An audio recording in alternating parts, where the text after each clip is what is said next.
Dobra večera, greetings from Odesa, Mama on the shores of the Black Sea. My name is Conor Klein and welcome to the New Europe Experience on this evening's Sunday show. It is Sunday, it is the 2nd of August 2026, 9 p.m. or 7 minutes past 9 local time here in Ukraine. And this evening, the presentation that will be part of today's live stream is about why many opportunities in Europe nowadays are no longer in the western part of Europe. It's not 1996, it is 2026, where back then people were trying to flee Central and Eastern Europe to get to Western Europe, and nowadays it's not like everybody's fleeing west to come to the center and the east, but it is not as one-sided as it was back then. And for a particular type of person who wants to avail of the opportunities that are available in this region, it could make sense to relocate for at least part of the year to a country in Central and Eastern Europe. If you're new to my content, my name is Conor Klein. I've been living on and off in this region for over a decade. I speak many of the local languages, including Russian, Ukrainian. Russian isn't official in countries, well, actually it is in Kazakhstan, so that's true. I also cover Kazakhstan, Romanian, and Belarusian, and a little bit of Polish as well.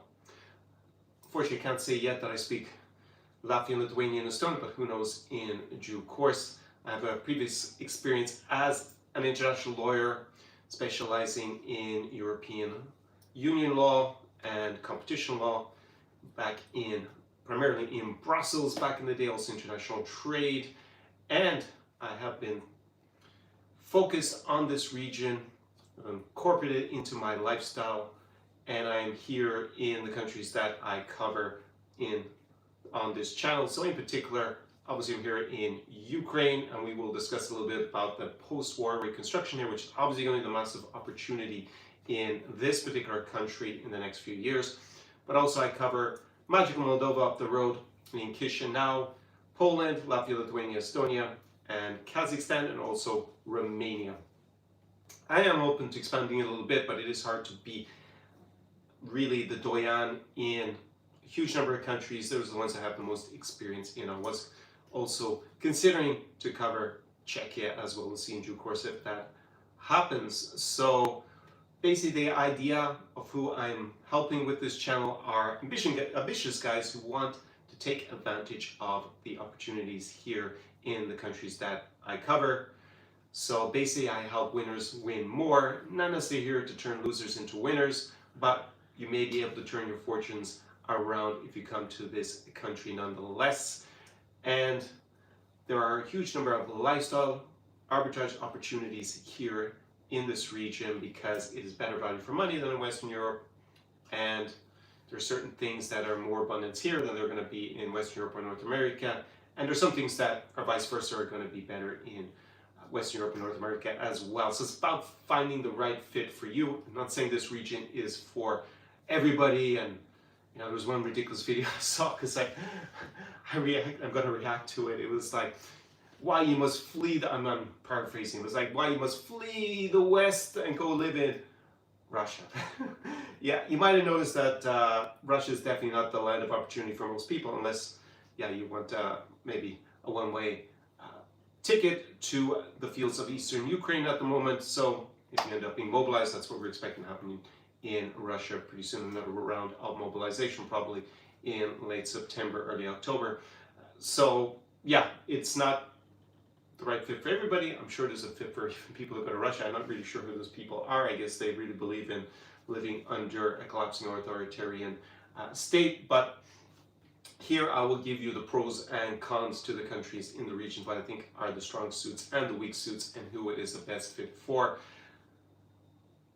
I will start this evening, I guess, with a war update. I do have a background in international relations as well. I studied at the Premier School for or back in the day with a specialization in this broader region, which also included the Russian Federation. So I'm well versed, obviously, to come to that. It's not the focus of this channel. I do have a second channel. You'll also find links to that below in the description to the live stream down below, and that is called Conor Klein Inside Ukraine. And there I cover more from the geopolitics side and show you what's actually happening here on the ground in Ukraine. So you'll subscribe to that. I will have a live stream there on Wednesday at 5 p.m. local time. So if you are really interested in Ukraine, because whenever I do these surveys, slight majority of you, or at least plurality of you, are still primarily interested in Ukraine, which is interesting. So you can go and subscribe to that and comment there. But the too long didn't read version, the synopsis, it won't be a TLDR version, but I'll give you a short synopsis of what has been happening in the Russo-Ukrainian War. Let me just check first, drop a comment if there's something untoward with the audio in particular this evening. Let me know, but it should be all fine. I don't see anyone complain so far, so down below let me know also your interest in this region, which countries, why you're interested. Is it for investing in real estate? Is it for opening a business? Is it for relocation? Is it for the lifestyle opportunities? Is it for the relationship side? We'll dive, especially in the Q&A, into the dating side, in particular in this live stream, because I have just a lot of extra feedback from my friends, clients,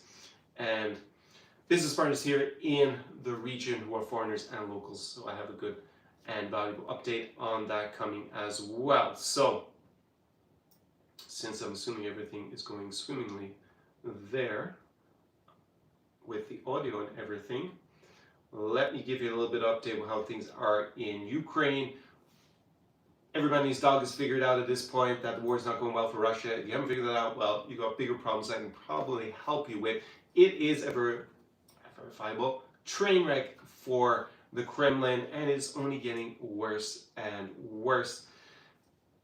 You probably see, if you've been keeping up to date with what's going on, Ukraine has expanded what they refer to euphemistically as the long-range sanctions on the Russian Federation, which means they are destroying dual-use facilities. So one of them they've been hitting is wild berries, which helps, I mean, it's not its main function, but in part it does transport supplies for the Russian military. You can order stuff for soldiers apparently through their website. So military equipment as well, but primarily it is like Amazon basically, and a lot of small Russian entrepreneurs, they use it, and their warehouses are now being systematically eliminated by the Ukrainians. There's very little happening on the front lines in terms of changes in control of the territory. The Russian advances since 2023 have progressively slowed, and now they're basically almost immaterial. They have not achieved anything strategic in the last few years. Their main objective is to at least take control of the entire Donbas region, which lies in eastern Ukraine. Our current predictions, will they get there in 5 years? Maybe, but not with the current resources. They'd have to go for another mobilization of troops because they are losing more soldiers than they're able to recruit every month. And there's a lot of speculation that Vladimir Putin will do exactly that. 500,000 mobilized Russians, probably after they have their fake elections in September, even though obviously they're not real elections in Russia. People just go, if they go to vote freely or their own volition, they go just to endorse the current regime. However, it is performative and is important in these authoritarian regimes that they have these elections just to add an air of legitimacy domestically for the populace, that they somehow agree with how the country is being run, whether that is the case or not. And that will happen towards the end of September. So there's a lot of speculation that Putin is going to go for that at that juncture. Back at the beginning of the year, I predicted that we would see a temporary cessation of hostilities here in the war at 50-50 in 2026, and that increasing to 80% if it doesn't happen this year, and then in 2027. That's primarily because, as I've been saying for many years, Russia would progressively start to run out of manpower, so men, material, and money in the second half of 2025. That is exactly what's happened in 2025, and it's only getting worse and worse for them. So it's not clear to me how they're going to continue past 2027. I'll put it at 20%. So I think I had it on the money as an estimate. But if we were actually making wise decisions, he would freeze the fighting at the moment. That would be his best option, but it doesn't look like he's going to go for that. He's going to keep basically doubling down as if he were at a casino, a drunk at a casino, and hope that somehow he just gets lucky at the end of the day and something breaks in his favor in this war, like a Ukrainian collapse or something, of which there is a very low probability. So at the moment, the situation has not changed a lot. The security situation here in Ukraine, if you are coming here, we do have more I would say ballistic missile attacks in Kiev and Odesa than we had a few months ago. The port in Odesa has been dramatically restricted because they keep hitting the port here. So if you're in the center of Odesa, you will hear almost certainly explosions, or at least air defense. And statistics, as I've said since last summer, it's about 1 in a million per day, the risk of being injured or killed by a Russian attack. If you're in a big city like Kiev or Odesa, it's a lot less if you're Lviv or in Uzhhorod or Chernovtsi, where in the west of Ukraine it's very low. It's way lower than here. So that has increased maybe slightly in the last 2 months, but it's not dramatically different statistically. So the biggest inconveniences are going to be curfew in reality, because that's from midnight to 5 a.m. You're not supposed to be on the street without good cause, and most places actually shut, so you don't have the clubbing going on all night here if you are coming to Odesa, for example. And I'll go into that a little bit in a second. Let me see if there's anything else I wanted to say about the war. Well, going into next year, the Russian economy is already, it's basically on life support at this stage before they have a big contraction. They could, I was trying to read some best guess estimates on it, maybe 12 to 18 months maximum they have. That kind of seems to be the high watermark. Also, Igor Girkin, I love to quote, because even if he is a convicted war criminal in absentia, he has been very accurate in his predictions and analysis throughout this war, and he was involved in it since 2014. And he's on the opposite side, shall we say.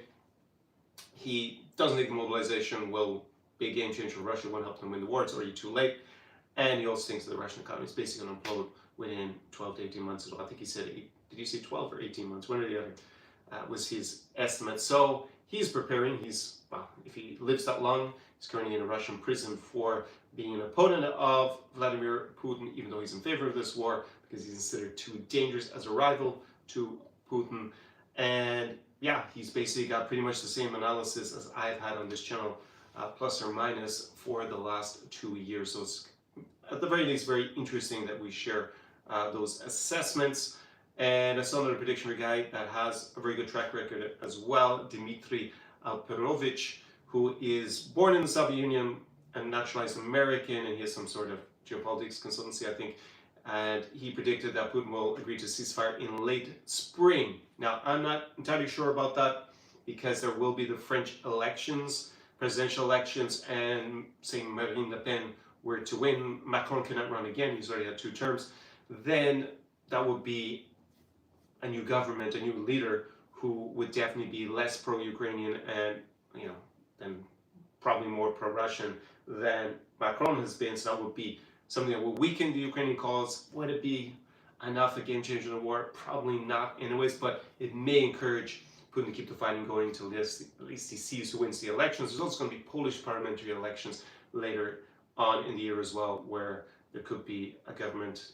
The current prime minister is Donald Tusk, and he is quite pro-Ukrainian, and yeah, it's hard to know with much of the opposition how pro-Ukrainian. They're all more or less anti-Russian, but some of them are less enthusiastic about supporting Ukraine than others. So there may be reasons why he might continue it, but by the end of 2027, it's hard to see how they can just keep going on the current trajectory. They probably want to make much progress. They're probably going for mobilization, another one that will destabilize Russian society further, weaken the economy further, so it'll just all start to compound. So that is why I have been preparing for the post-war reconstruction. It's going to be one of the big opportunities here, helping to rebuild Ukraine and getting prepared for that. Also myself and many of my clients are, and there will be huge opportunities. I will have a program that will be helping guys with that. If you're on my mailing list, then you've probably already seen the emails about it. You can go and sign up for my mailing list below. There's like the New Year Playbook there, which is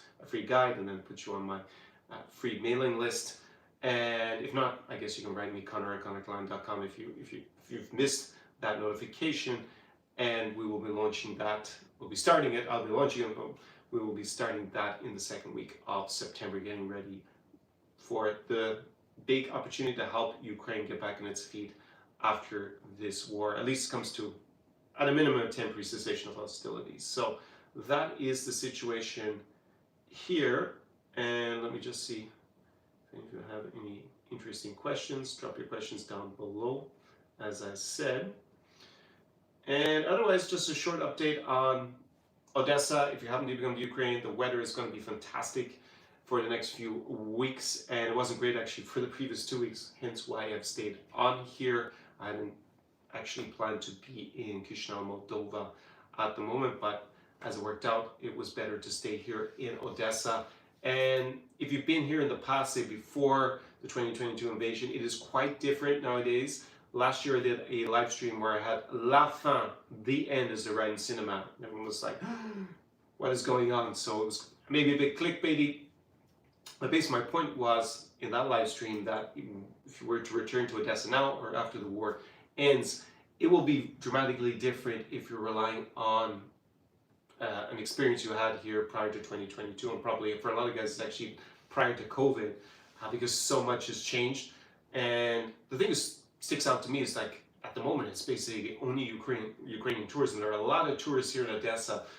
Odesa and the seaboard here is the only place that Ukrainians can go to in their own country by the sea. And for a lot of guys, they can't leave the country, so they all go on holidays here. And there are a lot of also girls coming here on a break from Kyiv or for somewhere else in the country. And I try to get Claude, as an AI to tell me, okay, how much is international tourism down? Do we have an estimate? There isn't a solid estimate, but Claude said it's going to be over 90% down. So when I had looked on a previous live stream about the number of kind of male travelers that come here, presumably single or at least open, definitely for relations with the Ukrainian women, it was like, well, it was over 500,000 a year. So yeah, if it's down 90%, I can say just from my own experience of being here, that it's pretty rare that I hear another language other than Ukrainian or Russian here at the moment. Let's see, today, yes, there was 3 guys chatting when I was walking along the beach in English, and they didn't seem, were they native English speakers? Yeah, I think actually they were, maybe, but I didn't really catch the accent. And other than my friends who made up, who were foreigners who were here, did I bump into any?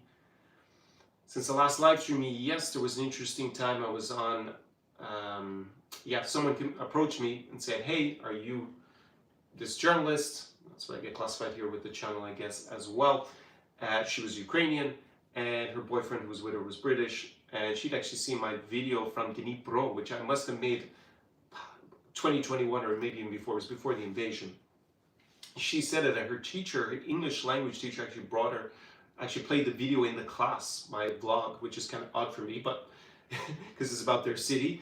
And then it was just chatting to him. Obviously, he come with his girlfriend, and they live in the United Kingdom. So there you have a personal relationship. I saw another guy. That's it. I saw another guy was speaking to a girl. They were hand in hand in English today. And really, other than that, I was out at the best cocktail bars maybe 3 times in the last 10 days. And just once I even heard English been spoken. It was a local guy who brought his friend from the US. He's telling her it was his first day in Odesa. So like there's hardly any male single international visitors to the country. It's quite different. So I used to always comment in my videos about the hordes of horny foreigners who are coming here to Odesa to chase the beautiful women along the promenades and the beaches and the city's historic center of the city. But that is long gone. Now, of course, there are some Ukrainian guys doing that and saying no one's hitting on the beautiful women here. But yes, it is dramatically different. And I will go into it more when we get to the Q&A. I will go into the presentation. But that's a little bit of a teaser of what we're going to talk about. But the weather is going to be beautiful for the next few weeks. If you are planning to come here to Ukraine and you have a passport that has visa-free to Ukraine, which is going to be the US, Canada, European Union countries, Australia, New Zealand, Singapore. Most of you guys, you can obviously look it up, maybe have a more unusual passport, but that's what you need, and it needs to be valid for the duration of your trip to Ukraine technically, but probably should be valid for 3 months. That's all you need to enter the country, and everything should work, your cards, internet. I haven't had electricity go out, so touch wood, it doesn't go out during my live stream. And because it was out once, oh, they're right here. Air defense working already because it's 9:30, so this is kind of normally it's a little bit later when these things start here. And yeah, that basically everything's open more or less. Restaurants, as I said, just be aware of curfew, that you are not likely to find too many places open after 11 p.m. For a lot of my friends, they said they actually prefer it that way because they don't want to go out all night, some of them. So they're happy with the fact that it's intense and ends at 11 p.m. for them, and they hang out at cocktail bars until then, or they just go to the beach and hang out there during the day. So yeah, lots going on, and I'll get to that during the Q&As with a little bit more information, especially what I've gleaned from clients, friends, and other business contacts here over the last while. So let me get into today's presentation. And we'll say since the end of the Cold War in Europe, the opportunities were basically all in Western Europe. Central and Eastern Europe was under communism. When that changed to market economies and democracies, more or less, and we can argue if Russia was ever really truly a democracy, or Belarus was. It was so short the amount of time that you could argue that. But nonetheless, Central Europe in particular, it went through this change. A lot of the economies, they collapsed in the early 90s. There was widespread poverty, political chaos in many places, and just so many people wanted to move from east to west where the opportunities would just be a lot stronger. Now, fast forward to today, it is not 1996, it is 2026, and a lot of countries in Central and Eastern Europe haven't quite overtaken Western Europe, but they're starting to. So we'll take, everyone loves to, at least on my YouTube feed, loves to play up Poland. Although if you look at it overall as a country, it's no more ahead than many of the other countries, but because Warsaw is kind of like the de facto capital in this region, it is quite impressive. Got great infrastructure, and GDP per capita, PPP, is approaching and overtaking many cities in Western Europe. It's not quite there that you could say, hey, it's flipped or it's completely balanced, but this huge imbalance that used to be, like, it was so lopsided, everybody wanted to escape, flee, post-communist. Well, they wanted to flee most of them communist Central and Eastern Europe, but they were under the Muscovite boot at the time, most of them, that people wanted to move from east to west. Nowadays, especially if you were able to manage your revenues remotely, it could be actually better to move from west to east. Why? Because things are better valued for money in Central and Eastern Europe, and if you are making your revenues in dollars, pounds, euros in North America, Eastern Europe, online business, and you're then able to spend it in a place where everything's better value for money, then you can live potentially a better quality of life. In particular, if you, and maybe you also want to take advantage of business opportunities here, because the markets are more developed and mature in Western Europe and North America, and you can use a lot of those business ideas, and there's still some arbitrage opportunities with that, and then employ them here in Central and Eastern Europe. So also, if you're planning to make money at actual local businesses, it could be a very good idea, especially when we talk about Ukraine post-war. It's definitely going to be a particularly interesting time to be here. So on top of just your money going further, so that gives you opportunity for a better quality of life, you have some other things that might be of interest to you. In general, things like petty crime are a lot less. Now, that was the opposite not too long ago, where there was a lot more petty crime here when I first started to come than there was in Western Europe. But it seems that a lot of probably the petty thieves, they've gone probably further west from this region in part, but also law and order is a bit stricter in general here, and you don't have as many people coming to the region yet who are causing crimes, or maybe they came, or their parents came, and then they ended up unemployed, and then they grew up in a more lawless situation and poverty. So what happens a lot in some Western European cities, but in general, there is definitely a greater feeling of security. Obviously, except for this war that Russia started, and that is one of the obviously negatives of being this region, in this region, is its proximity to the revanchist Russian Federation, the Russian Reich, and that is something you also have to factor in. On top of that, if you happen to be a single guy or you're in a relationship with a woman from this region, then it could be a really good fit to come here, because in general, this region is famed for the beauty of its local women, and also maybe the values here are going to be more in line with what you're looking for. I'm also a little bit skeptical at times. A lot of guys just think that they're automatically going to vibe with the values here more than in Western Central Europe, but then a lot of them, when they actually come, they realize, it wasn't read that clear. Some of them find it too big a cultural difference. So that's something also that you need to experience probably and do a lot of research with. And that's also what I help my clients with as well, bridging the gap on that and shortening the learning curve. So also, yeah, there's just some other things in terms of what else can I say about this region in terms of quality of life. Could also be climate wise. Maybe you want to hang out and go skiing in the winter.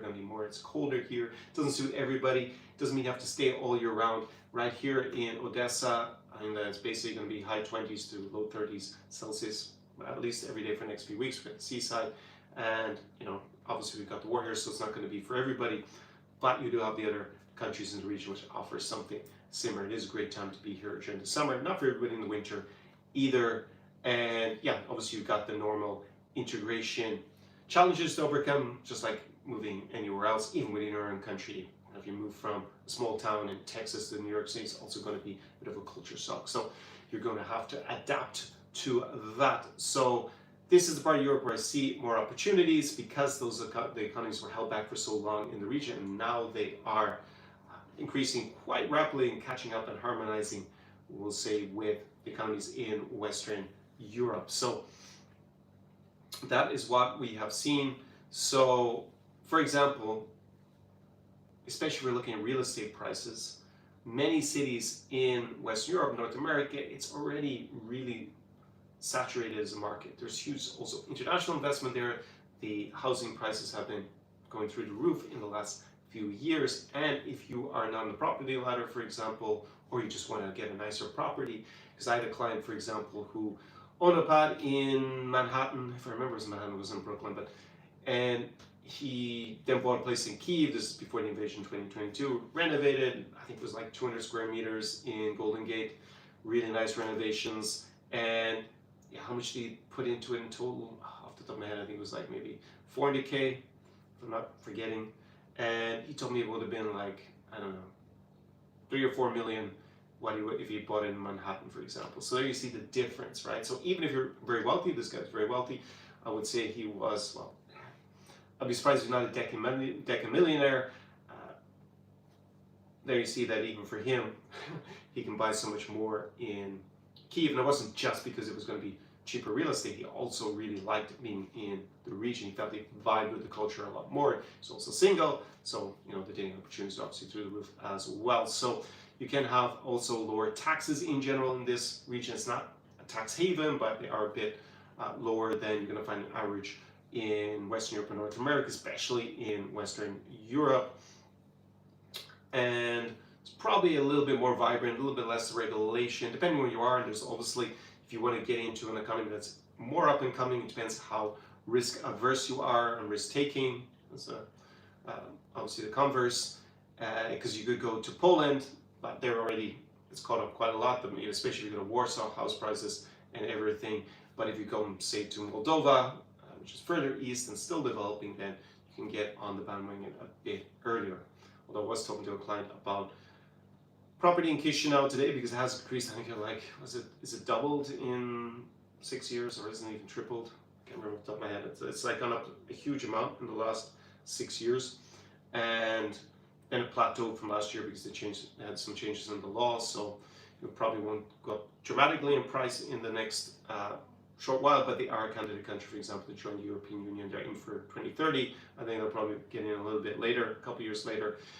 But then you can see the trajectory that they're on. And if you want an example over time, you can take my home country of Ireland and what it looked like in the early 90s and by the mid 2000, before the 2008 crash, or today, if you want to go ahead a bit further, you can see just how expensive everything is today and what the value of your property would have been if you bought back then. So you can see the trajectory these countries are on, and that gives you an indication of potential return on your investment over the long term. So also you got faster GDP rates. I think that's pretty clear because they're catching up. Now, of course, it's not a given that it will continue once they approach or overtake those of the countries in Western Europe, but some of them definitely, almost certainly will, and it will just keep going. And that's what I saw in my home country of Ireland as well. And yeah, there's just a little less competition, I would say, in general, because the markets aren't as mature as you're going to see in Western Europe. In particular, I think there's a stereotype, and in particular, yeah, especially it gets even more profound if you're in a place like Moldova. If you look on YouTube, everyone looks still up to date. However, the infrastructure is starting to catch up. Especially if you look at Poland, infrastructure in Warsaw, for example, trains, planes, airports, everything is medical. It's still not quite at the same level as Western Europe, but it is getting there and it's catching up. And a lot of times what happens in terms of overtaking Western Europe is because they don't have as much of the legacy stuff. They actually had to build it all new pretty recently. It can actually leapfrog a lot of what we've seen in Western Europe pretty quickly. And I think that is happening. You're going to see Rail Baltica rolled out in the coming years, which is going to connect, eventually go all the way under the Gulf of Finland to Helsinki, but it will basically connect Helsinki to Tallinn, Tallinn down to Riga, to Kaunas, with a part going to Vilnius, and then down to Białystok and to Warsaw. So you're just going to have a high-speed train all the way there. For example, Riga is the main airport in that region already. You're going to have a huge airport built near to Warsaw. I think it's actually close to Łódź, which is not too far from Warsaw. It's going to be, I think, is it going to be number 3 in Europe? It's going to be one of the biggest airports in Europe by 2035, I think is the plan. So you just see they're just going to have so many infrastructure projects. It's going to be, if you're thinking on a 5, 10, even longer time horizon, then you can just see where direction everything is going, and that's why if you get in now, you can ride the wave of that and grow your wealth and also just live a better quality of life, depending where you are and getting the right fit for what you want. So, and there's plenty of talent. It used to be that talent is going to the west from the east. That is starting to reverse a bit as well, because a lot of people want to come back to their home countries, or even people are going to start to emigrate from Western Europe towards Central and Eastern Europe. That happens a little bit. It's still not massive, because you probably need, especially if you're in the beginning of your career, probably it would be better to have something like an IT job if that hasn't been replaced by AI already, because then obviously it's easier to do it remotely. And I think you're just going to see, we also saw that in Ireland as well, just a lot of people returning at a certain point with all the know-how and business experience that they gained abroad and the capital, and redeploying it back home. So that gives an extra boost to the economy. At least that's what we saw in Ireland, like the late 80s, early 90s, when a lot of the, especially Irish Americans, came back and reinvested in their homeland, or maybe they were just Irish American, they had been born in the States. So yeah, there's just a lot going on. You got the Baltic startup ecosystems, and there's just a lot more optimism, I would say, in the air in countries like Poland, because their economies have gone from being, I wouldn't say third world, but second world, and now they're approaching first world, and about to really burst into being leaders potentially in the first world. Did mention the rebuilding of Ukraine. I give you a timeline already that I'm working on for getting ready for it. There's going to be massive reconstruction. I think everyone understands why, because Russia has blown up a lot of the infrastructure here in Ukraine. They've probably done something, what the bill is up to the moment, maybe €1 trillion worth of damage, $1 trillion, around that kind of ballpark of damage. A lot of that infrastructure is going to be rebuilt.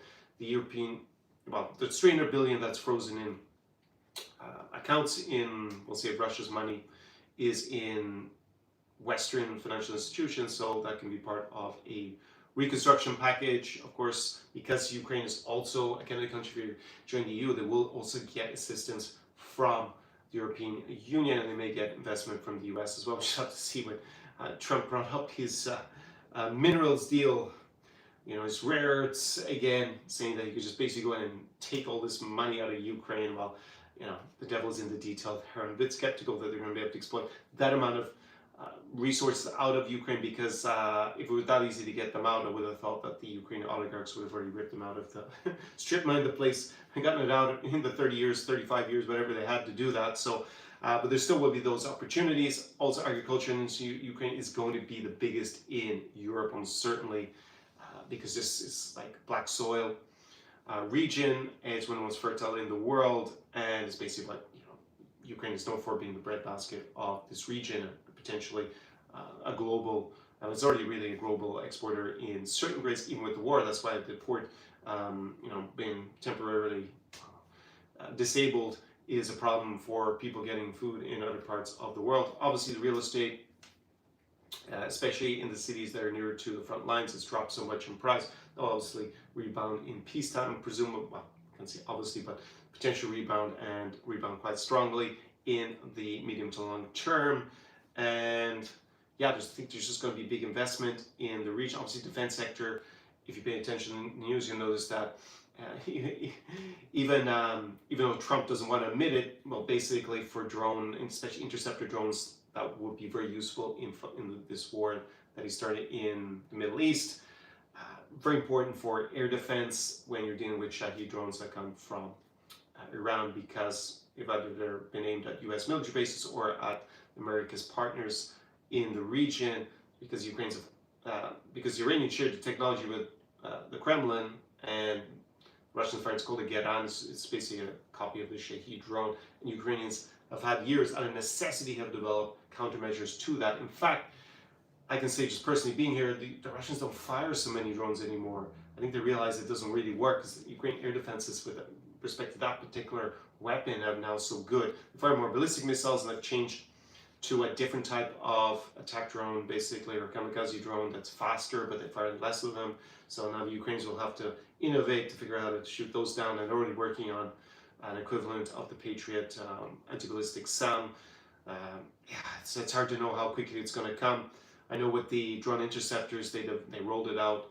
They first started to use them back in November, and you see basically they've neutralized most of what Russia was using already within about, 7-8 months. So yeah, hopefully the Ukrainians, fingers crossed, can produce something like that. But from an investment point of view, Ukraine is definitely going to be a leader in the defense industry going forward. It already is, and that is also, we see a lot of investment at the moment. So the smart people are going to be getting positioned to put themselves in a good position, or just get ahead of the curve, be the early first mover, maybe not first mover, but early mover, to position themselves to help Ukraine with its rebuilding. And obviously you can reap the benefits of that personally as well with investing. And that doesn't necessarily have to be in things like reconstruction itself per se, or in the defense industry, or I mentioned agriculture. It can be just any business idea or product that you're making already in North America or somewhere else, wherever it happens to be, and whether it could make sense to already bring it to Ukraine, obviously, because the market isn't as mature, on also certain things like costs are possibly going to be lower depending on what you're obviously selling. And then if you look at the post-war situation, there's going to be a huge incentive for there to be, say, tax breaks. Well, we don't know for exactly what they're going to be, but or having preferential treatment in terms of, say, exporting it to Western Europe than it would otherwise have been. So position yourself early and getting in is really important. I was drinking cocktails last night with some businessmen from Western Europe, and yeah, one of them says actually, business-wise, the best time he's ever had. So yeah, he's here. And he's taking advantage of those opportunities and also helping Ukraine in its time of need as well. So it's a win-win for everybody except for the Kremlin, quite clearly. Lifestyle arbitrage can become more important than your salary, because if your cost of living for a similar commensurate quality of life is, say, 10,000 euro, or just pick a number, $10,000 per month in the US, well, if it's 5,000 here or 3,000 here, then you can see that maybe you don't even have to, and you say you're taking a wage, for example, and you could do a similar job here. Maybe even if you're making less, it could still work out better, because tax is going to be a little bit lower probably on average, depending on what you're doing. So you may actually be able to, as I alluded to in the beginning, have a better quality of life, even if you make less money by being here. So this is something that you see, 3,000 euros in London, or 3,000 pounds, doesn't equate to a fantastic standard of living. However, in a place like Riga, which is not even the cheap place in the region, can be quite a nice style of life. Although personally, I went a little bit more than 3,000 euros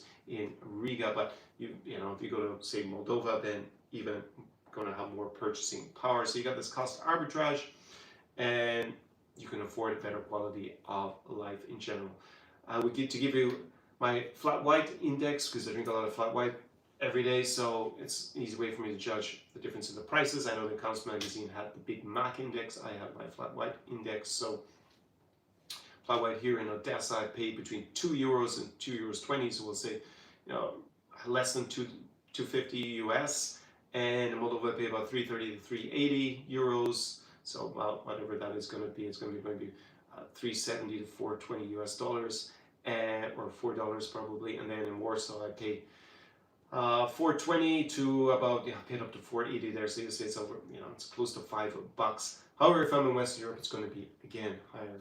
Probably going to pay about €5. So you're getting close to probably 550 to 6 US dollars. So just depending where you be, it could be half price, could be less than half price, could be 30% less. Depends on the exact city you're in and what it would cost. Then you can do cost comparison. But as you see, you may be able to get things for a just a better price being here. So this is one thing to factor in. It's not about necessarily where you can make the most money. I used to work as a lawyer, obviously in Western Europe, and for the amount of money that I was making there, my quality of life would obviously be even better being here if you're able to make the same amount. The trick is to be able to, if you're already self-made and you're in retirement, then maybe it makes even more sense to move because you've already taken part of that part of the equation. But that is normally one of the main challenges I'll see with some of my clients. They never end up moving because they kind of got the golden handcuffs and they can't figure out how they're going to make that transition,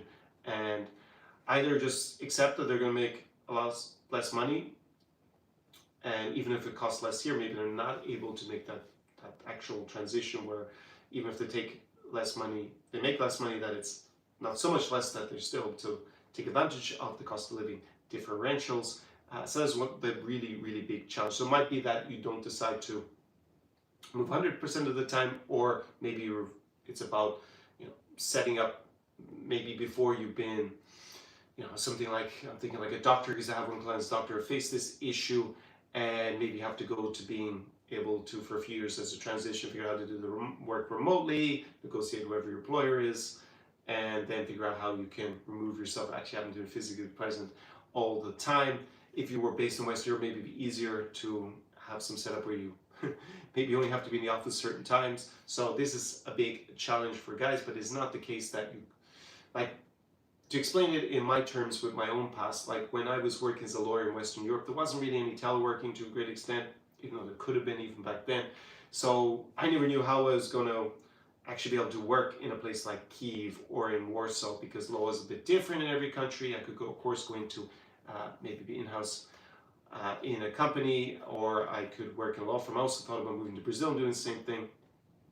So it was a very difficult thing to arrange back in the day, because also law was quite conservative. So the idea that you're going to work remotely wasn't really an option. And then having to figure out all the different legal differences and actually be at the same level was quite challenging. One of my friends actually did it. He moved to São Paulo in Brazil and eventually became partner in a boutique Brazilian law firm, but he had to pass all these exams in Portuguese in Brazil to do it. So it was a huge investment. It was really a gamble, but he made it pay off.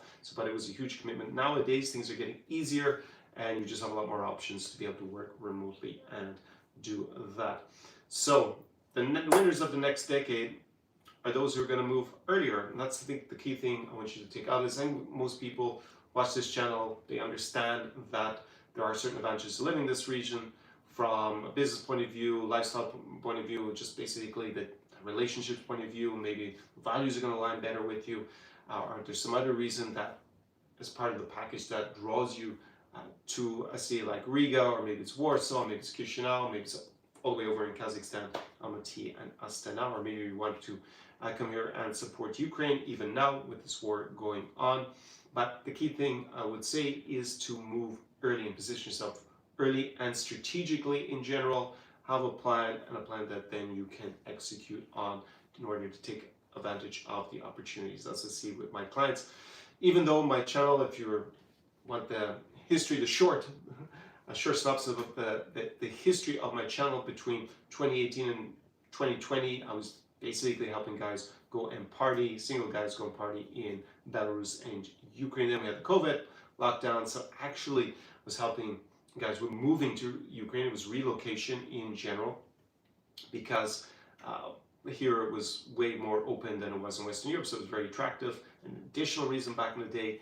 And then with this invasion, I basically was helping my clients with alternatives to Ukraine. So that's why I expanded the number of countries that I've been helping my clients with. So as I said, Kazakhstan, Moldova, Poland, Latvia, Lithuania, Estonia, and Romania.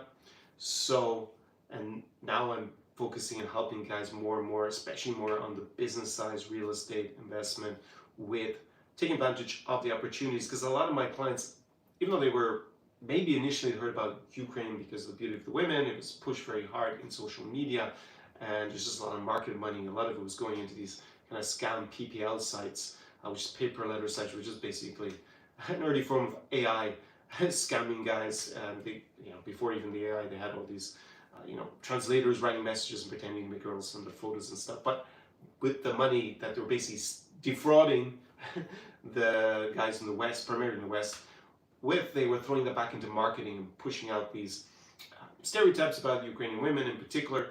And even though it might have part of the marketing might have attracted many of my clients originally, giving them the idea of going to Ukraine, when they came here, they saw a lot more things going on, specifically in Ukraine. We're talking about before the invasion 2022, and by extension in the region. There's just, as I said, and that's the main thing, it's for guys who take advantage, position themselves early and strategically. They can dramatically increase the quality of their lives by being in this region. So if you were looking for help about how to come here and navigate things and really shorten the learning curve, because I started coming back first to this region. I came basically 20 years ago, so we're in 2026. Yeah, I guess 2006. I was already traveling a bit, especially in Central Europe. And I came to Ukraine for the first time in 2009. And there wasn't any way for me to really meet people who would be, involved in business, who would be helping with relocation, real estate, all this stuff. And we didn't have the same AI possibilities either back then. And definitely with dating advice, was almost nothing. It was just like, there were some early dating sites that were probably just set up to scam guys as well back in the day. So from my point of view, I was coming in the beginning, come for a week or two. I loved it here, but I didn't have someone who could be, say, my mentor, who's already set up in the region. And it was only many years later, by happenstance, that I actually ended up making the connections, especially in Odesa. That's why I was filming so much in Odesa, because I just had so many great connections here, and I like the city anyways. I like the fact it's on the seaside.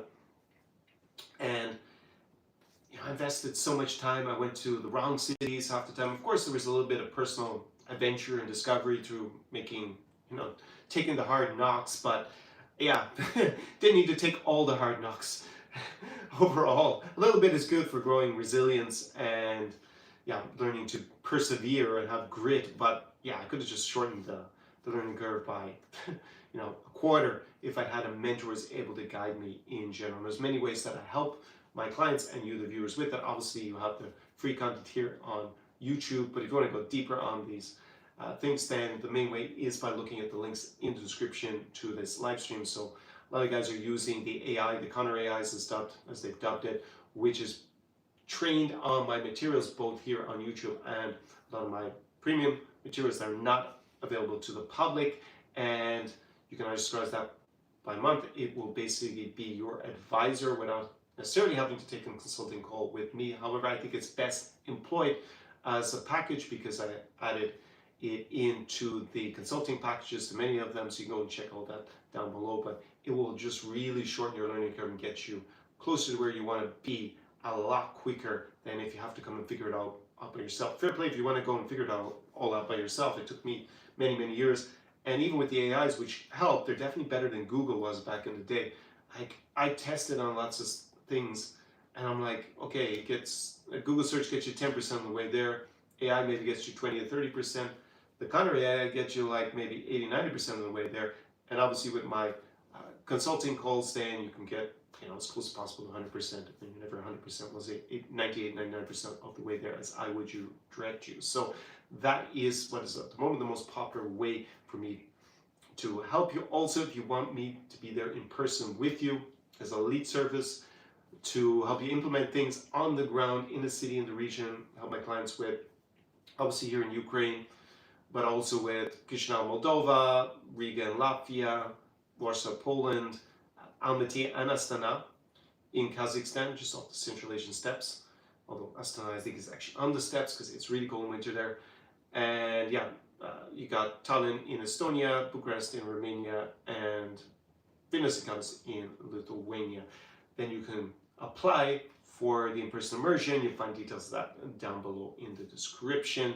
And if you just want to continue with the do-it-yourself options, I do have my insider resources, and you have my, for example, my insider guides for coming here, which include the hospitality guides for the cities that I have my clients with. They've actually also been fed into the Conor AI, so that's actually the simplest way, because then you can just ask the AI exactly, specific discrete questions about where to go in the cities. But if you just want to do it more old school and dip your toes into it, then you can go invest in those.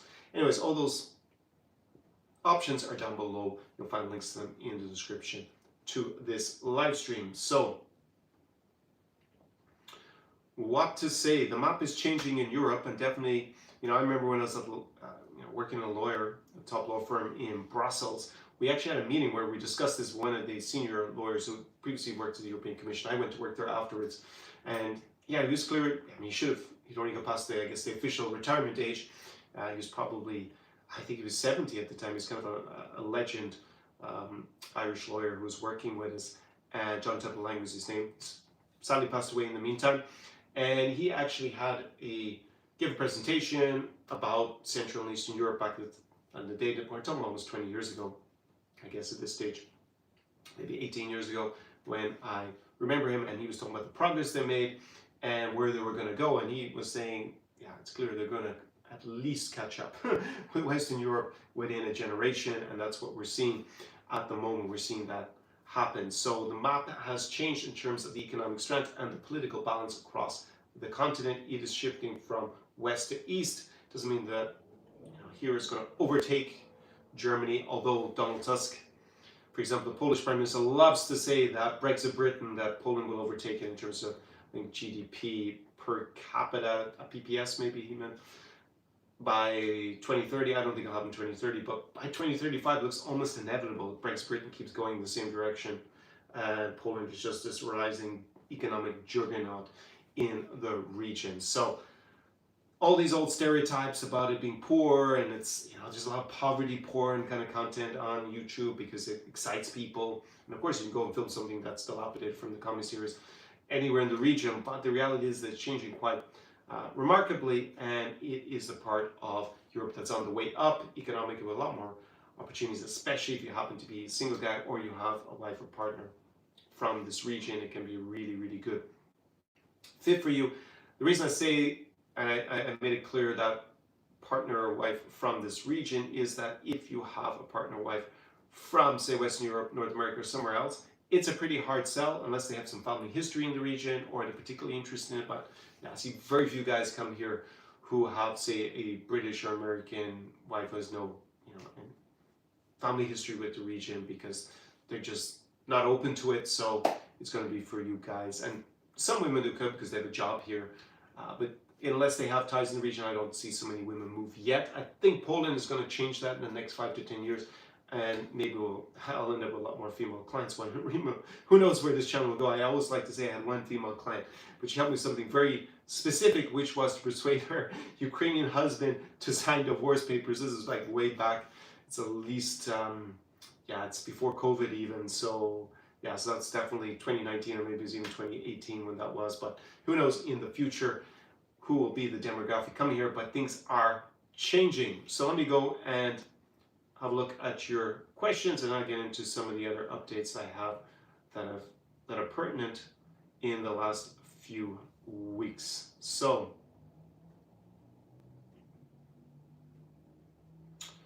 Jacob says, I heard you say many times you only work with high-level men. How do you define high-level man? I think this is a question that goes around in the manosphere. Well, you've asked me to define what a high-level man. We're not talking in terms of the dating market necessarily. I know that's how I'm interpreting the question a little bit here. Maybe you could add a little bit of clarity about what kind of definition you want. Do you want it in terms of just overall? But it's going to be guys that are, first of all, can afford my services. If we're talking about in-person service, now here on YouTube it's for free, so I am helping. Well, they say I only work with, so I help people, obviously also for free with these free services, but to work with me directly. I think the key thing is to be an ambitious guy. I think that's actually more important. You have to be heading in the direction to become something better. I think that's really the key. And obviously you need a budget to be able to afford my services if we're going to work together. I think that's clear.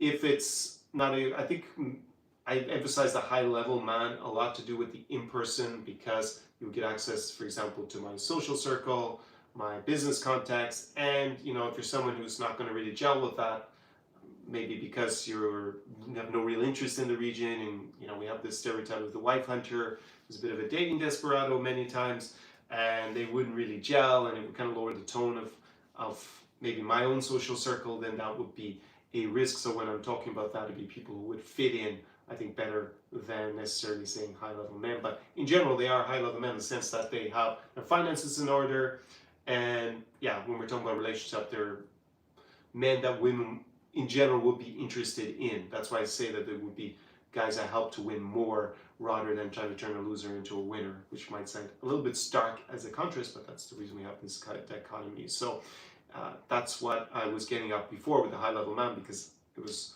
probably when I was talking a lot about working with people in person. But basically, I think the key thing is to be ambitious, because if we're working towards something, then you can still be a good fit, even if you're not quite, let's say, a high-level man in terms of being at the top at the moment. So if you want some extra clarity on that, then write it down below in as a follow-up question there, Jacob. Steve says, hey Steve, greetings Connor from rainy Florida. Well, that's ironic, because here, I always imagine it's going to be sunny Florida. Here it's definitely very sunny. He reads that Georgia allows 365-day entry visa free. Never knew that, but I've always stayed in Poland, Moldova, and Ukraine. Yes, also Albania has that for US citizens. However, there's no double taxation treaty, I think, between the US and Georgia. I think it's always been one of the issues. And you'd have to see if you really want to stay in Georgia all year round. It's not for me personally. There are some good things about it. I go on a holiday there to Georgia, but I personally wouldn't relocate there. A lot of guys go there because it doesn't have, it has a very attractive tax regime for certain guys to be in Georgia. You should also realize that with this, you have to also understand the geopolitics a little bit. You can't be so naive about it. The current Georgian government is pro-Kremlin. The populace in general is not pro-Kremlin. It's an area that could see conflict. It already has conflict with Abkhazia and with South Ossetia.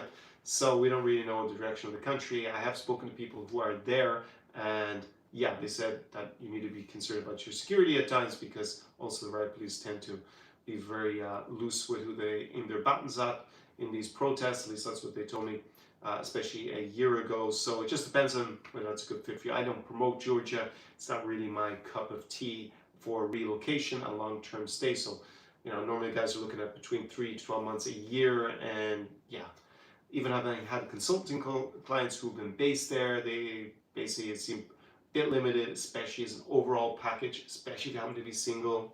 It's going to be not that attractive to be in Georgia in general. Of course, if you've already got a partner, significant other, then it can be a very nice place to move to, part of Europe.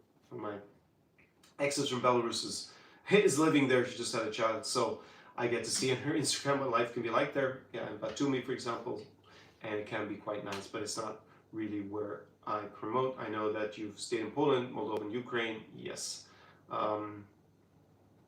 Is it space? It can be, because of the attractive taxation, depending. But again, it doesn't have double taxation with the US, so I know you're US citizen, Steve, so that could be quite complicated. So we'd have to discuss it on a consulting call and dive deep on whether it would be the best fit for you and your goals. Josh says, buongiorno, Connor, buonasera. Do I come across many digital nomads? Do you mean here in Odesa? I don't come across very many foreigners, so in general, digital nomads, I'm not really seeing so many. I think they flock to Warsaw still, is what I see the most. So, some additional points. I'll come back to your further questions in a little while. Poland's GDP growth is projected to be quite strong for 2026 and 2027. However, a lot of that is driven by debt, which has been spent on building up their military, because obviously they face a big risk from the Russian Federation. But at least in the short term, it's going to continue to grow quite strongly. Former CEO of Google, Eric Schmidt, he was actually here with his wife Wendy in Kiev because they are making major real estate investments in Ukraine's capital, which I think is very interesting to see such a big name come and actually stake his money and bet his money on Ukraine at this juncture. I also saw a good few comments, or I got emails from guys telling me that either they worked in real estate professionally or they had friends who work in that industry and they were actually already in Ukraine this summer investing. The price of the properties, the seafront properties in Odesa has actually rebounded this summer as well, which is another interesting development. In general, I have another live stream. It's from at this stage a couple of months ago, where I dived a little bit more, I dived deeper into this topic.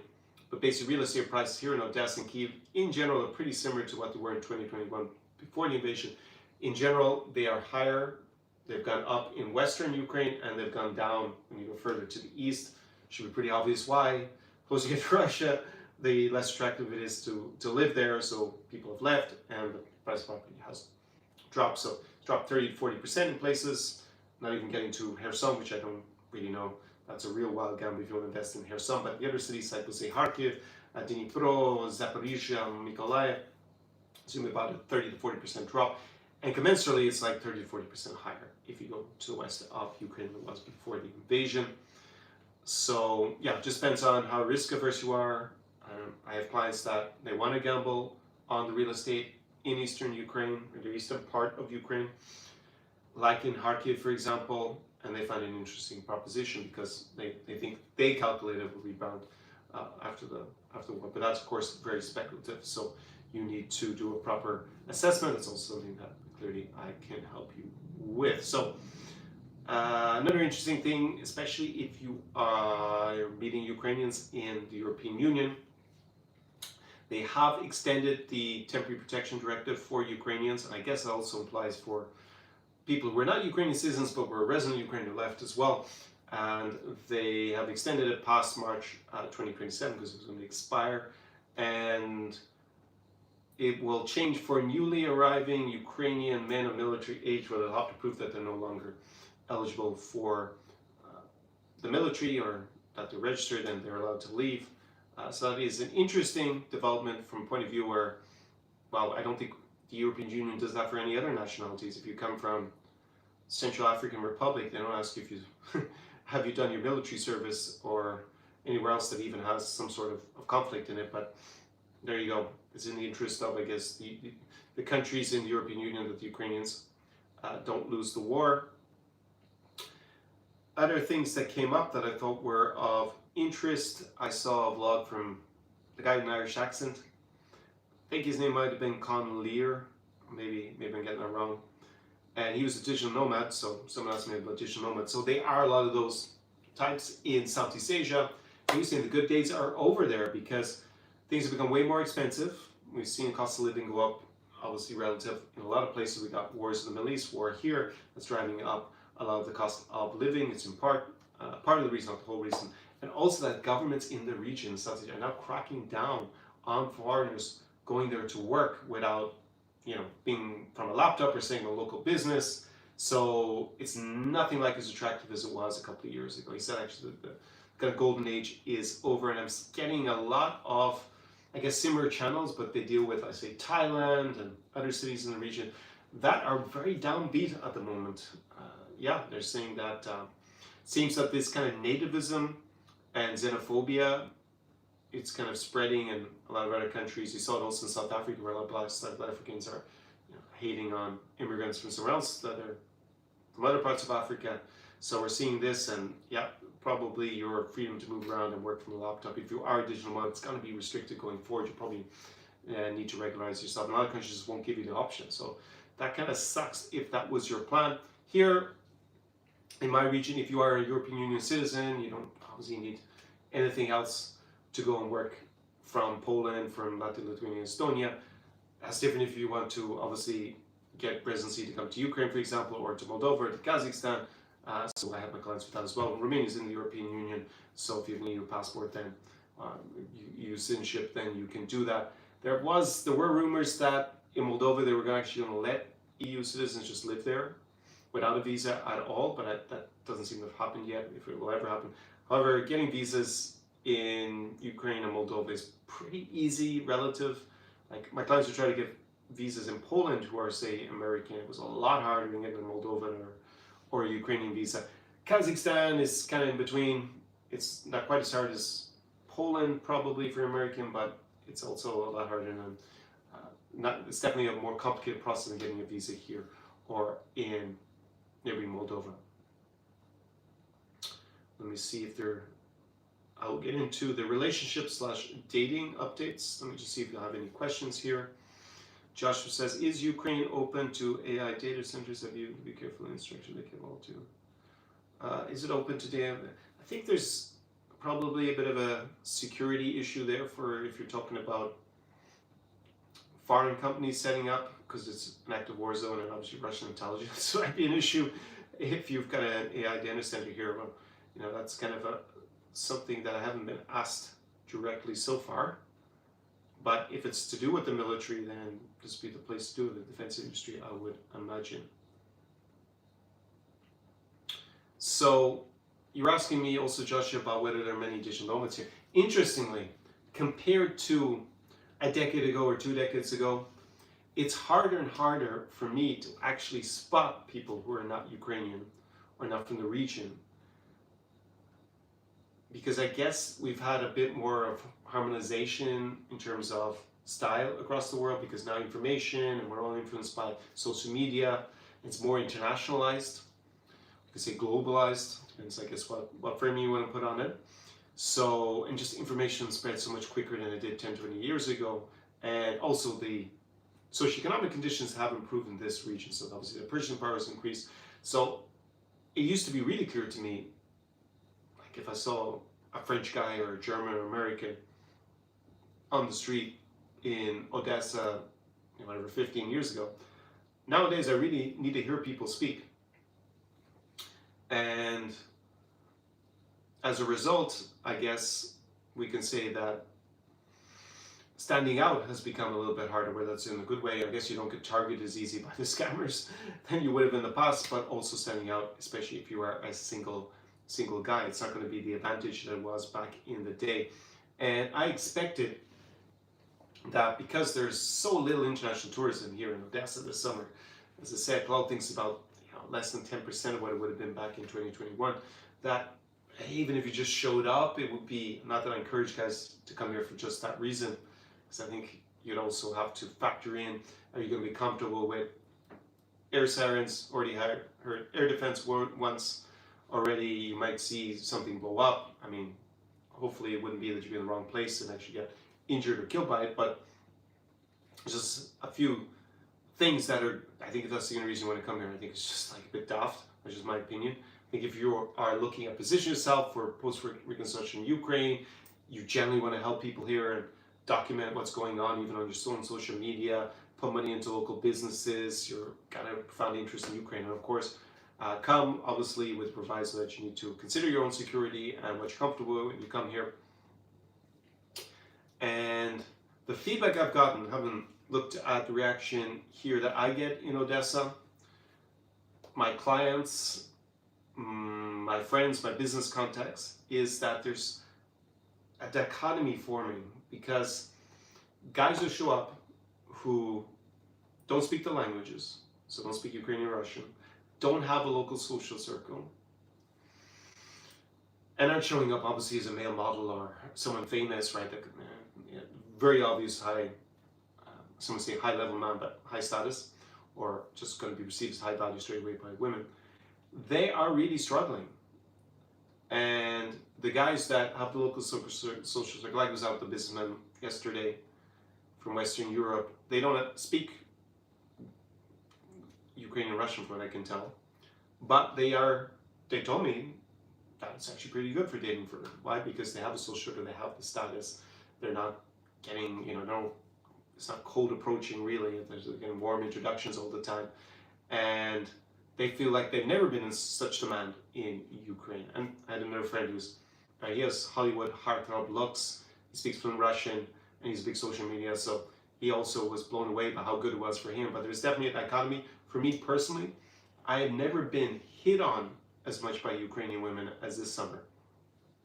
Now, I'm not saying that it's the 2020, the Miss Ukraine 2023. It hasn't gotten to that level yet, at least, unfortunately. But women maybe around 30 years of age, average looking to slightly above average looking. It's happened many times, and this wasn't happening before. As much as I like to think I'm the new Colin Farrell here, that's not what I've been relying on in general. But that is something that I've noticed. This dichotomy that's clearly formed. I of course speak the local languages. I have a social circle. I'm obviously pretty calibrated, and in general, I didn't come here, even though I knew about the fame beauty of the women, but it wasn't any reason I was coming here. I was coming here as a dating desperado, even from West New York back in the day. I didn't really have a massive issue. I just really wanted to be in this region. And yes, the dating options are better in general by my criteria here than they're going to be in Western Europe, but I don't hate on women in Western Europe and North America in general. So I found that elucidating because it also wasn't what I expected, just by the fact that there are so few. Some of the feedback got that they really think that they're more into the Ukrainian guys than foreigners. And there's also probably a little bit of a sampling bias there, I guess, because the girls who spoke English, who are the most into foreign guys with this war, they probably left and they probably met someone there. And less likely to return to Ukraine. I think that's also going to be a factor in it, but that is what I'm seeing. The weather here is great in Odesa. It's going to be off the charts for the next few weeks here. Outside of the fact that obviously we can't you could actually party all night long. There are some places open, but in general places are closing at 11. But people are going out socializing here on the Sunday, going to beach clubs during the day. So if you're a single guy, and position yourself correctly, have your local crew. Even better if you speak the local languages, understand the local culture, you have good communication skills. It's a pretty good place to be. Do I think it's the best place in the region? No, I will say that personally I think Riga, Latvia is the best place to be a single guy, especially if you are aiming to date women who are particularly beautiful. They come more the model looks, so they're tall, especially because there's more blonde women in the Baltic region than anywhere else on the planet. Then that would be what I think is the best city, but that is my opinion. That's why there's not a one-size-fits-all in this region. It really depends on who you are, what your preferences are, what your strengths and weaknesses are, which is going to be the best fit for you overall. And also, then obviously, if you're a single guy, it's going to be pretty important what the local dating scene is like. And in this channel, just to re-emphasize it, I am, when I say Ukrainian women or Latvian women or whatever, I'm talking about women basically under the age of 38 who are above average attractiveness. Especially with Ukraine, mostly advice, they don't say it, and even I may have fallen into this trap, and previously I was also saying Ukrainian women like this, but I was really talking about younger Ukrainian women who are above average attractiveness, because that's kind of the milieu that I'm in. And a lot of the other people who are giving dating advice who I have respectful disagreements with, on YouTube, they were talking about women over 40 in general. And there's obviously a big gulf in the experience, in the values, because they're much older, women are 20. And in general, men, we prefer women, or at least we're more attracted to women. But first of all, we look at visual clues for fertility first. This is what's happening in our kind of reptilian brains. And we value women just in general more between 20 and 25 than between 40 and 45. I think everybody implicitly understands that, no matter what some crazy male feminists want to say. But obviously the experience, if you are a 22-year-old Ukrainian model versus a woman who's maybe a single mom, maybe a perfectly nice person, but already in her 40s, it's like two different realities. So that is why I want to make that clear distinction, because I've had these disagreements, even if they're respectful online. And it only occurred to me, well, they were only really having experience with women who are at least over 40, and even the good-looking women over 40, it's not even clear to me. So obviously there are options, and there's an expression that I once read that women are only as loyal as their options. So obviously if you're 22 and super hot, then you live in a different reality of women who's in her 40s and maybe not the most attractive. So just bear that in mind when I'm talking about you.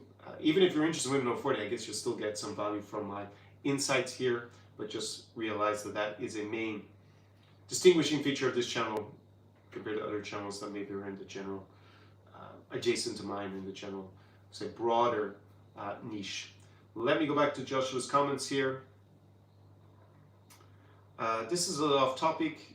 Feel free to ignore this one, but do you think, well, no, Marco Rubio, I'm not, yeah, I'll pass on that question. It's not really relevant. I guess for the, Gavin Newsom will probably be the best from Ukraine's point of view to be the next president, because J.D. Vance is definitely not someone who would probably be more pro-Ukrainian and pro-Russian than pro-Ukrainian than Donald Trump. I think he's even more pro-Kremlin. That's just my opinion. Marco Rubio will be a little more pro-Ukrainian, but Gavin Newsom will be, I guess, the most of the three. Josh says, how can Ukraine attract their graduates from a foreign land? Should they give the government a rebate of? Do you know Scott Galloway is? Scott Galloway is this guy who, is he a financier? I think I've seen his stuff. Yeah, he seems to, for a guy that is probably older than me, I'm not sure how old he is, but yeah, he seems to understand a lot of the frustrations that younger men have. But at the end of the day, he doesn't come to this region, so he's not really relevant to this channel so much. But I watch his stuff. I think he's one of the better online influencers giving advice to young men and dating advice. I think a lot of his stuff is pretty good. But maybe you want to give me a specific example, maybe I can comment on it. How can Ukraine attract the graduates from foreign land? Yeah, I think there would just be a lot of job opportunities here with the reconstruction, and not all are going to come back, especially a lot of women are not going to come back to Ukraine. So,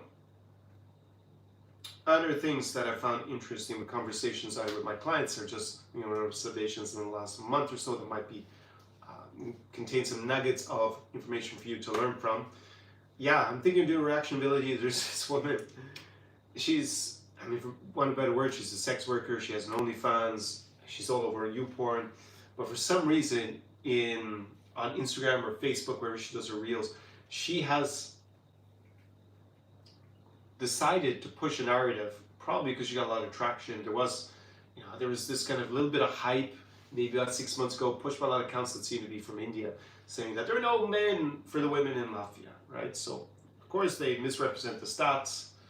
So, between 20 and 35, there are actually more men than women in Latvia. It's only over 35 that you have more women than men. But of course, they don't tell you that actually it's only when you get up to like 60 or 65 that there's a huge imbalance, right? But she has started to just make these ridiculous videos that get so many views, talking about dating in Latvia. She's not Latvian, or at least I found the video where she said she's actually originally from Norway. It didn't seem she's even been to Latvia. There was no evidence of that, but she realized that she could ride the wave of this hype.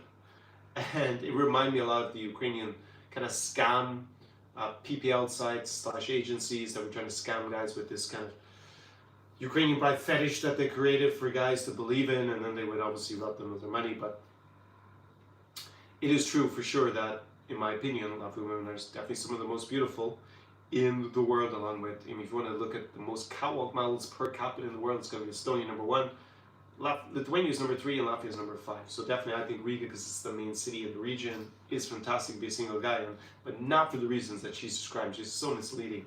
So I may do a reaction video to her. And yeah, just interesting about this whole traditional values narrative, because I saw this Ukrainian dating coach who did a street interview, and she was here in Ukraine. She met this American guy. The guy was Latino American, and he had a Ukrainian fiancée. And it's interesting, when people are interviewed, there's a bias where people want to please the person asking the question. It often happens. So you have to factor it in if you're doing street interviews, unless, if you want to get a more realistic, accurate answer. And she kind of pushed him to say that dating was traditional in Ukraine and traditional values. And then a minute later in the interview, he revealed that his fiancée is an independent woman, and they actually go Dutch. They split things 50-50. So I don't know what the word traditional is supposed to mean anymore, but it shows there's so much of this in the marketing to push this narrative, and this word almost meaningless at this stage. Having taken so many consulting calls with guys who bring up traditional values, and when I ask them what they mean by it, it means everything from really traditional, want to be a situation almost like the Taliban have in Kabul, to the woman just doesn't have blue hair. I mean, really, it's just that wide. It doesn't really mean anything. So, yeah, just something I found amusing that she really tried to push it, that he would say traditional, and then afterwards, I mean, he called her, described an independent woman. I mean, basically, if he's going Dutch, I mean, that's pretty modern values, I think. So, just found that amusing. I also had a woman reach out to me on Facebook who didn't understand that I'm not a matchmaker, but she was trying to help her friend. But interestingly, she did seem to have the profile of a woman who would go to a matchmaker. She was 43, she had an 11-year-old son, they were living in, we'll say, the Baltic region, not to give away maybe who she is. She had a public profile, and she wasn't the slimmest woman, to be frank. So I could see why. She had a bit of status from what she does professionally, so she's probably pretty demanding. And these are the women who need help finding men over 40. So that's why you've seen that demographic and that whole industry. If you're interested in that whole thing, I don't cover it so much anymore, so you can go and look at my playlist down below for the Ukrainian bride business. I have my interviews with Yelena there, also the ones that are in French for another channel where I appeared, Sekoumi, with Antoine, and also my reaction videos to a lot of the BS that goes on with all of that. So that's definitely going to be a gold mine for you if you're interested. Go check out the playlist and watch all that content down there. So that will help you.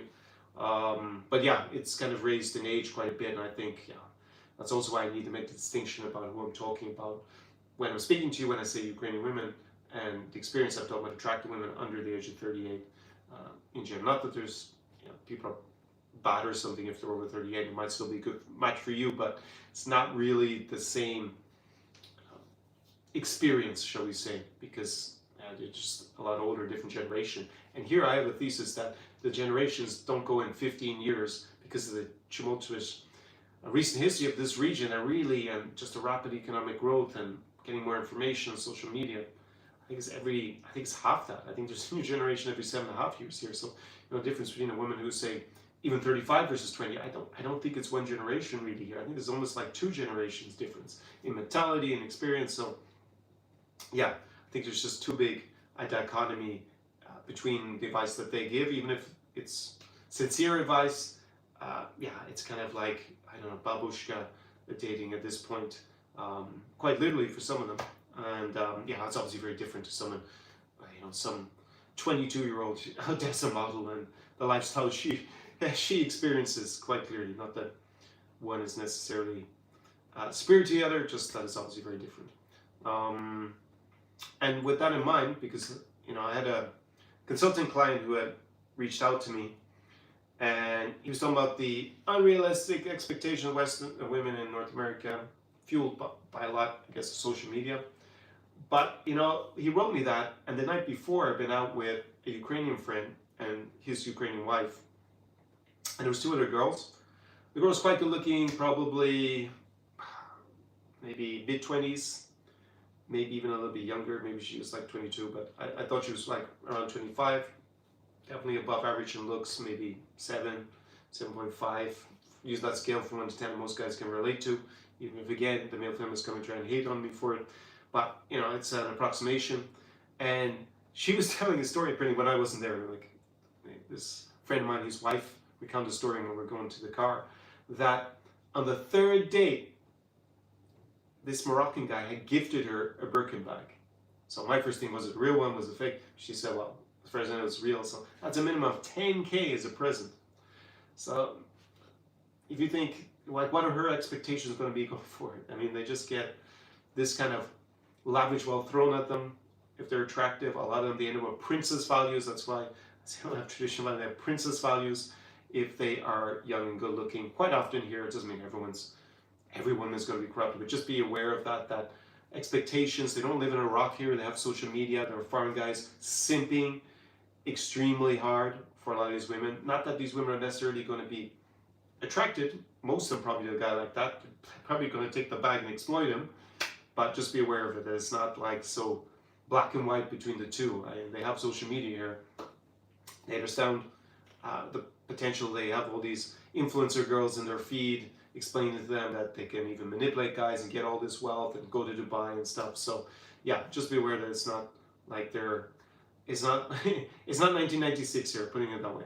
So yeah, other things, I'm probably going to do an interview with another influencer. He just made a good point in a private conversation that because he's been around this region, and he said it's a gold mine if you're a single man. He's not single anymore. He's married.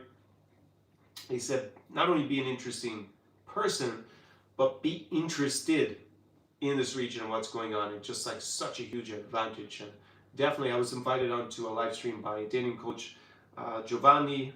I think, what's the name of his channel again? It's like High Integrity Social Skills, I think is his name. But I always give an interview there. But he invited me to his community just to explain to guys what it's like here on the ground in the region. And yeah, I was kind of maybe a little bit harsh, but the main thing I'd said there, I'm like, guys, don't be effing boring. Right? That's something you really got to overcome. I mean, for girls, it's just like you'll just bore them to death. So be an interesting person. I mean, it's easier said than done. Obviously, you need to work on yourself to become that, but also be interested. It's also something that will not just help with in general, but also with business in the region, and of course, developing relationships with the local masses as well. And what other stuff? Yeah, I mean, someone asked me about being a high-level man, but if we're talking about the dating sense, it's basically being the type of guys that women are going to be attracted to in general. Their perceived mate partner potential is higher than other guys. I guess that's what really makes you a high-level man on the dating market. I mean, I think it's kind of ipso facto in that sense. So yeah, there's just a lot of that kind of more traditional dating advice that's teaching you pick up lines and run around, whatever, to date him on the street. Yeah, that's fine if you are a male model and have high self-esteem, charisma, big social media following. Of course, that can still work. But hey, if you're not that, then you better work on becoming more valuable to society, developing strong social circle, communication skills, huge. It's probably the biggest one thing. Obviously, you can work in personal grooming, fitness, your style, go to the right places to socialize, not just have to socialize, but actually in the right places where you're going to be able to socialize. It doesn't have to involve alcohol, but alcohol, people have less inhibition, so they're just going to be more open. They go to places where there's alcohol to actually meet new people in general, whilst, if you go to the cafe, maybe they're just there to meet friends and have a coffee, and less likely to be single. But you can also go to a great cafe and just talk to the girls beside you. So I even did that yesterday. My favorite cafe here, I counted 13 attractive women, and including me, 4 men, and one of them was at a table with 3 girls. So there was 2 guys together. I was like, man, where do you see this? Anywhere in the world. It's like crazy. So you can just talk to them, strike up a conversation. You need to develop the communication skills to do that. And yeah, I also spoke to Yelena, who obviously I've done interviews with, because the Ukrainian bride business, again, that playlist is down below if you're interested in them. And yeah, she was just saying that there's more of a trend towards meeting in real life, like being on these dating apps, communicating online. It's less and less attractive to people. I wouldn't personally even open a dating app. Maybe Raya if you're on Raya, but yeah, you have to be invited onto it. But even there, my clients who were on it all complained. Compared to real life, they were like, I was like, man, just move on. Like, yeah, I can understand if you go to a new city, you're there for 2 days, you didn't have time, you don't know anyone, you don't want to go out, then maybe there's some sense to opening those things. But in general, it's not where the women with options are, putting it that way. It's the women that men want, who have lots of options, they're not on dating apps in general. Or if they are, they hardly open them, because their main task is to filter through all the guys propositioning them. And yeah, in general, just be careful of red pill content, because I also looked at the Conor AI, and obviously I updated it. I look at the questions about how it answers them all the time. And yeah, especially this Rollo Tomasi in the book, The Rational Man, there are some good points in it. However, he completely corrupts the meaning of the word hypergamy in the book. And hypergamy is a very important concept to understand. It means that in general, it's cross-cultural. We have studies that at least tell us that women want date, well, not that they just want, but they date up and across in socioeconomic hierarchies, and then men do the opposite, because we're talking about heterosexual couples. They date across and down in general. Doesn't mean absolutely everybody does, but in general, there's that trend. When men do it, it's hypogamy. They date across and down. So that's very important to understand that for most women, not all women, but for most women, if you have a less socioeconomic status, that is a big problem for attraction. So, and actually for a lot of men, if the woman has higher socioeconomic status, they feel intimidated. Not every man, but in general, you have to be aware of those dynamics. And he completely corrupts the meaning of it in the book, and I think puts it in a very negative light about how these dynamics work in reality. And in general, I guess they also get placed a little bit red pill adjacent, at least by mainstream media. I think there are some important evolutionary biology lessons that you should take to understand dynamics, but it's not the only thing. It's not like we're all apes or something still, right? We're not that early in our development, although it still plays a big role, a significant role. Obviously, a modern society on top of it, so it's something to understand and to research, but I would be very careful in general of buying into a lot of their narrative. I just don't think it's that productive in general, but definitely work on your value. I think that's self-explanatory as why, because then you'll be able to create more options and be strategic, get in the right ecosystems and have a plan, and you'll be good to go. You will definitely do a lot better, and if it's in this region, you're going to have so many more options if you play it correctly. That's the big thing. Just showing up with no plan, and unless, again, you're either a male model, because I have friends who come here, they look like Hollywood heartthrobs, and that's obviously almost enough for a lot of girls. And maybe they have big social media funds, so they have a little bit of fame. And obviously, if you're a billionaire, then hey, you need to filter out all the gold diggers.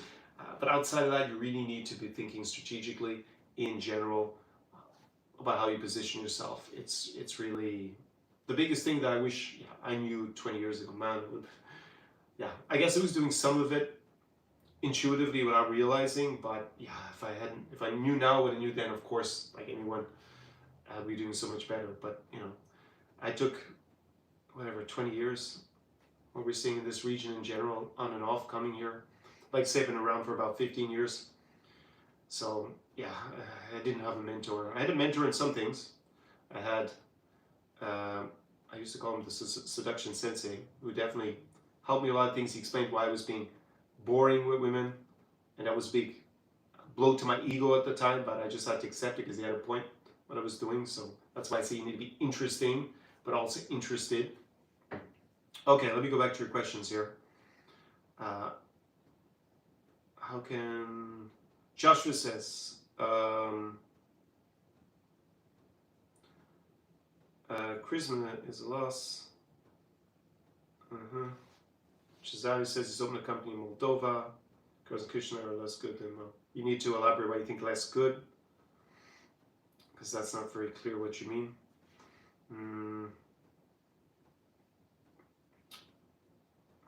Prices are high in Odesa now, says later greater. Would you recommend it after the summer? Well, definitely get accommodation. It's like peak season. I think it's a little bit less in terms of the volume of people here than it was 2 or 3 weeks ago. But now the weather is so good, I think we're getting another rush of people coming down here to enjoy the holidays. So maybe that's what you mean. I mean, overall, as a price point, by the seaside in perfect weather, prices are not high at all on a European basis. But obviously, this is peak season in Odesa. Normally peak season is like mid-June to mid-July. It's like the highest peak. You can go into August, it only tapers a little bit. But now with this great weather, yeah, it's hard to know. It might be the same number of people here because it's definitely a really good time to be here. Steve says at the Wine Golf Restaurant Chisinau, excellent. Not expensive steakhouse. You love Moldova. Returning soon. Come on, Steve. We know each other for so long, Steve. Since I think 2018, right? Where I helped you with an issue via consulting. Steve was also the source of me knowing about the now defunct Polish loophole for American citizens to live in Poland basically without a visa, but that's already gone, so we won't speak about it. Kieran says that he's just been to Odesa. It's #1 place in, well, I call it New York, but fair enough for hot girls. There is a close second, however, that I'm not mentioned on this channel, okay? But it's up to you whether you want to give your 2 cents on that or not. But interesting that you think it's number 1 place. But it is pretty impressive. But again, I think Riga is number 1. But you know, we're splitting hairs a little bit. It's great in both of them. The price is definitely lower in Odesa than they're going to be in Riga. Wayne says hotel prices are at their peak in Odesa right now for sure. He paid 5x last week than he paid in March. Yeah, and I had a client who came here in the depths of winter in Italy, and yeah, he was paying something ridiculous. Like he paid 3 nights in the center at a hotel that's pretty renowned. At least the location is like almost the best location in the city center. And he paid $55 for 3 nights. It was like, I don't know, I guess they were just trying to cover the cost of the room, not make a profit on it. But yeah, now it's going to be pretty high this time of year if you want a computation. So he says 5x what he paid in March. So I'm not sure what you paid in March, Wayne. Maybe you, but anyways, it's 5x. I'm not renting by night, so I can't tell you in my case. I'd have to, but you can open up Airbnb and we'd know exactly. So Joshua says, yep. Not sure what you are referring to, maybe outline it there. Any other things that came up? No, I think that's kind of it. Some of you are interested mainly in the dating SC. Let me know exactly why you're interested in my content as well.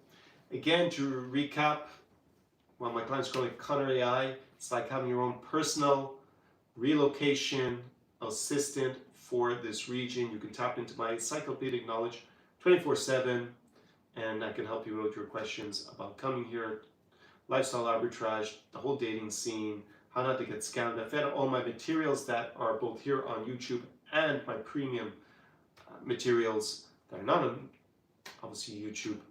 They've traditionally been behind a paywall, but the best ones that are relevant since the invasion in 2022, I don't really think it's worth talking so much about what happened before. I just put in some select that are main mindset videos I made before. And yeah, it's best used in conjunction with a consulting call. I have Conor AI also as part of those packages. You can check it all out on my consulting page. The link is down below. And yeah, I'm seeing how it works in real time, and it's pretty fantastic. I should have done this 3 years ago because I did an interview with John Anthony, Lifestyle, the channel.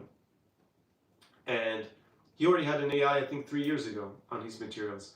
And yeah, I just thought that it wouldn't work as good as it works. But now that I've done it, I'm like, yeah, I should have had this because this post-call support, it's fantastic. You can just go and ask your questions there. And it gives you pretty good answers. And I'm refining it and improving it all the time and adding to it. Also, because my insider guides, I feed that in there as well. So yeah, it's kind of makes it even more fun. You can ask where to go out and stuff like that as well.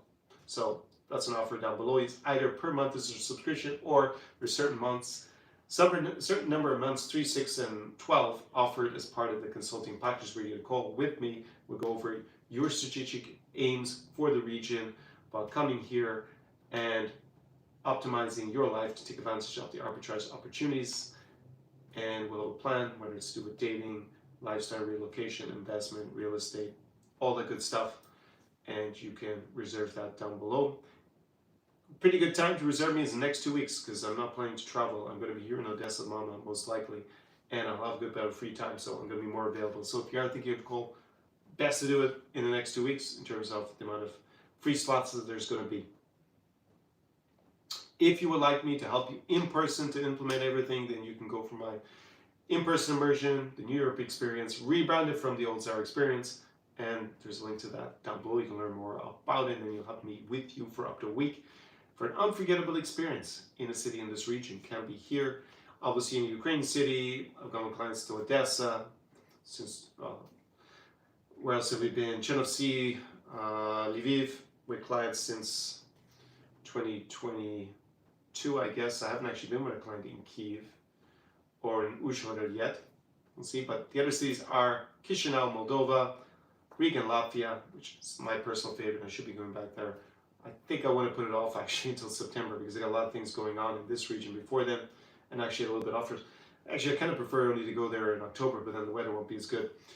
Vilnius and Kaunas, I've been to with clients in Lithuania, Tallinn in Estonia, Warsaw, Poland, and we can go to Bucharest in Romania. And of course, I almost forgot the Central Asian steppes. We got Almaty, amazing Almaty, and Astana.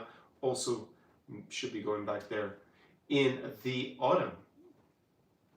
So let me know your questions and thoughts in the comments section. And yeah, I think I've gone through everything that I had on my list here. Oh, one thing, and it actually came up because I actually chatted with you, Wayne, about it during the last few weeks. Just a discussion about being an expat versus an immigrant. Not that I want to get into a big political debate about it. I like to talk about politics, but I have my geopolitics channel for that, which is the other one that is linked to that down below, where I'm dealing mainly with the Russo-Ukrainian War. And I'm watching some other channels. There was Americans in Albania, and they're saying expats, immigrants. I was like, you're basically an American community in Albania. I don't think it really matters if you say you're an immigrant because you got an immigrant visa or you're an expat. You're not really an expat either. I've been an expat. I had that as close to a status as you're going to see legally. I was in the US after I finished university, and you get 1 year to work, and it doesn't go towards the green card. You don't pay taxes. Special thing you get in the US if you've gone to graduate school in certain particular studies. And you know how many times anyone referred to me as an expat in America? Big fat zero. There were no expat meetups. So it's basically for me just a status where the people try to give themselves by saying that they're superior in some way, by saying they're an expat. It's funny, when I was in the US, I wasn't called an expat. I mean, people didn't really start calling me, shout at me migrant or immigrant either. They just thought, oh, he's an Irish guy. And yeah, to hang out with the Irish community, well, we're not expats there. No one put a label expat meetup. At least when I was there, but they did have things like young professional meetups, and obviously you could go. You had a specific maybe nationality function because clearly America's had immigration from just about everywhere over the years. So I'll go to those different community events. But I found it interesting that they were commenting on it, and I was just like, well, it seems like you're all Americans and you live in Albania. So aren't you just the American community in Albania then? It didn't seem like they were really integrated in general. They didn't speak Albanian, any of them. A lot of them seem to be in relationship with other Americans, and they live there. And it's very attractive to go to Albania for Americans because you have visa free for a year.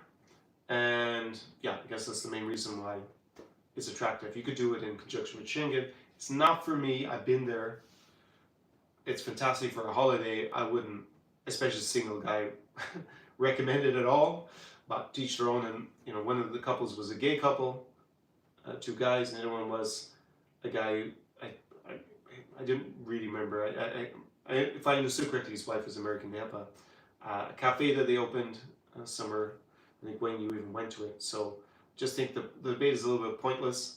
And yeah, rather than saying they're expats, what they really mean is they're a certain group of people, in this case Americans. My migrant life, says Wayne, yes. I don't think there's anything pejorative about being an immigrant, especially since I help guys with spending 3 to 12 months in another country. So whether they're actually immigrating and getting an immigrant visa and residency, I just thought that the debate was a little bit odd in the sense that they were all Americans. Maybe I just make a big issue of it because I had a status that was, as I said, basically the real expat, legally speaking, and no one ever called me an expat. But they weren't mean to me for being an Irish lad in Washington, D.C. That's where I was based. Being Irish in the U.S., just as a slight, I guess, digression from the conversation, it's a pretty good nationality to have in America, especially if you deal with the police, because a lot of the police are of Irish descent, especially in the Northeast. So they were always more lenient with me, even though they're not supposed to be. I once went the wrong way down a one-way street, and I had this U-Haul because I was moving from one apartment to another in America to put on the U-Haul, and I just didn't see the sign. I don't know how. And then this officer stopped me, and yeah, I saw his name was O'Shaughnessy. In the end, he was like, "Yeah, just don't do it again." And he asked me, so you're from Ireland? And I was like, yeah. He didn't have an Irish accent. Obviously, he was born in the US, but I believe I may have gotten a little bit of preferential treatment as a result of my origin. So it's human nature. And also, in Boston, but a police officer actually dropped me home once. He didn't want the drunk Irish lad to get into any harm in Boston on my way home. So let me know your questions and your comments. Drop them down below.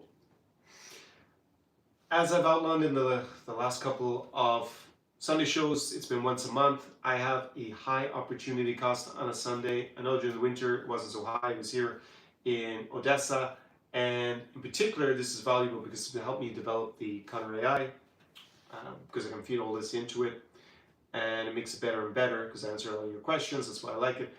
I've done a little bit of poll with it, many of my clients, and I guess it's just because a lot of clients watched my content from many years ago and I didn't have so many live streams. I actually used to make more of the vodka podcasts where I discuss a lot of things I discussed with you tonight, but I put it in a presentation format, with just a video, and then you don't get the opportunity to ask me questions. Of course, you can leave comments down below. And yeah, going forward, I'll probably make more of those and probably less of these live streams. I think over the winter, I don't think I'll be doing it as regular. I did try the Sunday show as a weekly format. Let me know what you think.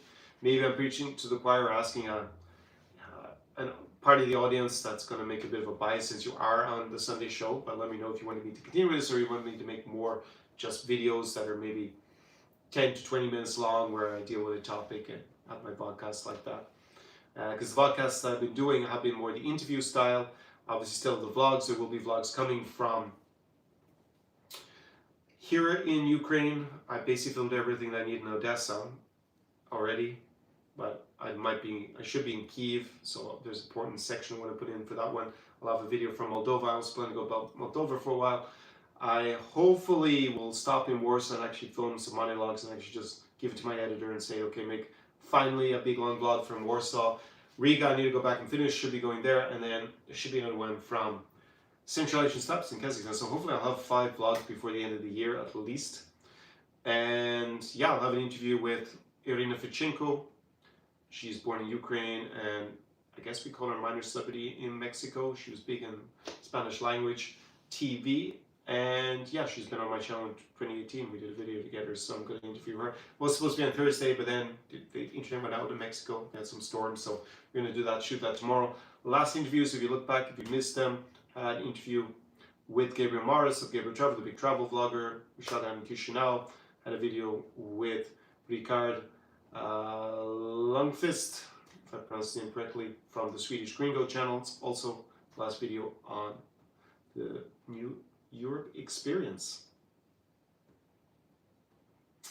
So plenty coming up, and I have a lot of interviews planned with different influencers, businessmen here in the region. I will also be increasing the amount of business content as well, since making money or investing in real estate is two of the things that a lot of you are interested in, that my clients at least are interested in. So I am becoming more, shall we say, prevalent in those niches going forward. I have a lot of interesting content that I have in the pipeline. So all coming here, and again, that's probably why I will not do as many regular live streams as I had done last winter.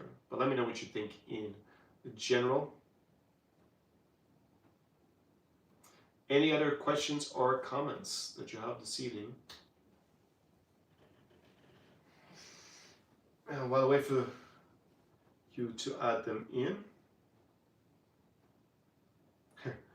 Kieran deleted his comment. I'm not really sure why, Kieran. And was it that controversial? I mean, you didn't reveal what you thought the other city was. Feel free to tell me if you want to in a private conversation. Your name is familiar, but I'm not sure if I remember from where. But yeah, Odesa Mama. You don't need to be worried about a flood of the horny hordes of foreigners coming in, the 500,000 plus that used to come before 2022 invasion, because no matter how much I tell you guys here, only a few of you will ever come. I realize that with my clients that in general are a bit risk averse. You're waiting for the end of the war to come back, but the reality is it will be quite different to what if you've experienced it, before 2022 or even before COVID. As a reference experience, is probably irrelevant at that point. I'm actually thinking I need to spend more time in Western Europe, because I become detached from the reality. I'm just not there. So can I really relate how people feel in Western Europe? I'm probably not going to spend so much time in the US in any case. So, my last time I was there, the last time I was in the US, I think was 10 years ago at this point. I did live there 20 odd years ago.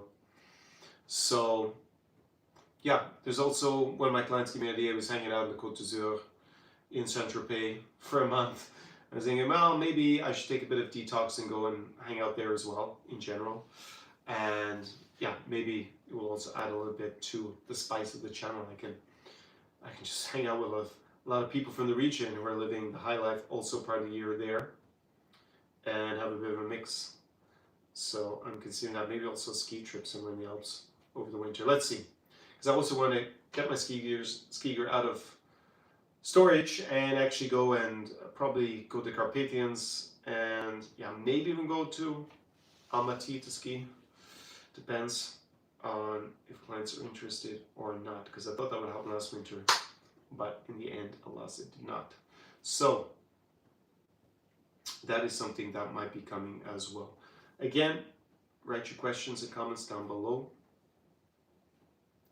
and I will stay on for, well, we're almost up to 11 p.m. So I guess if I don't have any comments or questions next 2 minutes, then I'm going to call it an evening. The opportunity cost is high on a Sunday, but I made the sacrifice this evening. And if you are thinking of coming to Ukraine, you want to help support the Ukrainian people in this time of need, come here, spend your money. Even more kudos if you're going to help with the humanitarian situation or with the country's national defense. But in any case, if you're coming and showing moral support, spending your money, be a multiplier in the local economy, document it while you're here, and show your own social circle what is happening. You don't have to be a huge influencer. You can be a micro influencer by just showing what it's like here. The kind of how normal life and how human resilience continues in the face of adversity, or strengthens in the face of adversity, and we can live a pretty normal life, even though we've got the biggest war in Europe since World War II, at least in Odesa for now. So yeah, it's going to be off the charts the next 2 weeks in terms of the scene here.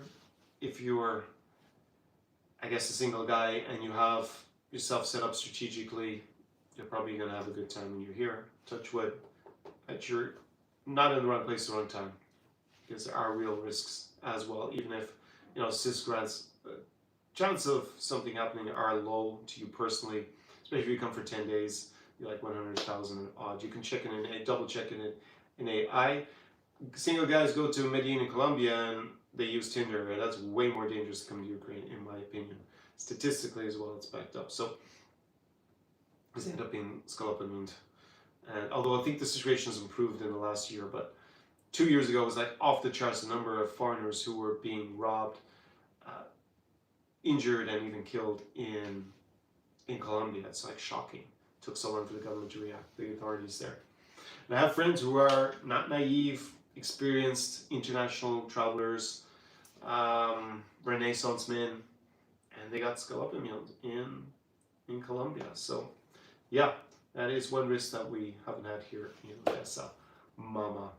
Yeah, scamming is probably an all-time low, because there aren't any international tourists to scam. And I guess there's still maybe there's a scam or two going on, but I'm unaware of them, basically. Okay, lads, and any ladies who are there, please give me your final comments or questions on this Sunday evening, on the 2nd of August, 2026. And yeah, the theme this evening was that the opportunities on the continent of Europe are moving slowly but surely from west to east. Not as far as the Russian Federation. I mean, it's going to be a lot of Schadenfreude is the expression, especially with those move to Moscow influencers, because now it's every man and his dog, as I like to say, has figured out the war isn't going Russia's way. Even according to Igor Girkin as well, either there's going to be some pause in the fighting and some sort of period in between where there's no fighting, and basically probably recommence at a certain point. Both sides will try to improve their position so that they can do, maybe from Ukraine's point of view, what Azerbaijan did after the Nagorno-Karabakh war. They just rearmed and then took back that territory that was de jure Azerbaijani 3 decades later, almost, or 2 or 3 decades later, or Ukraine is actually just going to have a complete victory in terms of taking control of its de jure territory. And life in Russia is just getting worse and worse. You think you have a cost of living crisis where you live? Move to Moscow and find out what a real one is, because the prices are getting more expensive there all the time, because fuel, the Ukrainians taking out their fuel infrastructure. Now Wildberries is on fire everywhere, and it's going to be other. One of my clients sent me the stock price for the alternatives to Wildberries. They've also dipped because they're just expecting to get hit next. So just slowly but surely, life is going to become, and we're not even talking about the oppression in the country. Like if you have a political opinion, you want to go right on. First of all, you need a VPN to get on social media, use messengers. That just seems like a complete mess. Yeah, but I guess if ideologically you're driven to live there, then maybe no amount of inconvenience or having a crappy life is going to put you off it. That's going to trump it, but that is what it is. Okay, I'm not seeing any more questions or comments. If you want to follow up afterwards, you're watching this replay, drop them down below. You can reach out to me by email, Conor@conorcline.com. If you want to dive deeper on these issues where I can help you personally, then you can go look at the options that are down below in the description to this live stream. So mainly I'm helping clients via my consulting, in addition to the Conor AI that's there, and my in-person immersion, the New York experience. All the information is down below, and I look forward to indeed diving deeper on these topics and helping you take advantage of the massive opportunities in this region, the one that I dub New Europe, the countries I have my clients with, countries like here in Ukraine, Moldova, Latvia, Lithuania, Estonia, Poland, Kazakhstan, and Romania. And since I don't see any other questions here, I'm going to wrap it up. Have a great evening, and I will see you very soon in another video, or you will see me in another video. But we'll have another live stream. I have one scheduled for September. I might do it. It's actually my birthday, and I think the first weekend of September. So I won't do it then, but I will do it probably in the second or third week. So then we can have another conversation like this. In the meantime, I've already started my program actually for helping guys who are committed to coming. Well, not committed to coming here necessarily, but they are interested in being first movers or early movers with respect to Ukraine and what's going to happen post-war and investment here even before the war ends. So make sure that if you are interested, you either reach out to me on email, Conor@conorcline.com. Again, that's down below. Or you're on my mailing list. You know, you get the sign up for that. Also via the link in the description, my New York playbook there. That's a free strategic guide for you that will be of value for you anyways. And we will discuss that in due course. I'm going to launch that in the next few weeks. And yeah, have a great evening, morning, or afternoon, whatever the time zone you're in is. And I will say do pobачення from Odesa Mama. Fantastic Odesa on the shores of the Black Sea. It really is that kind of scene here at the moment. And of course, Slava Ukraini, do peremоги, and chat soon.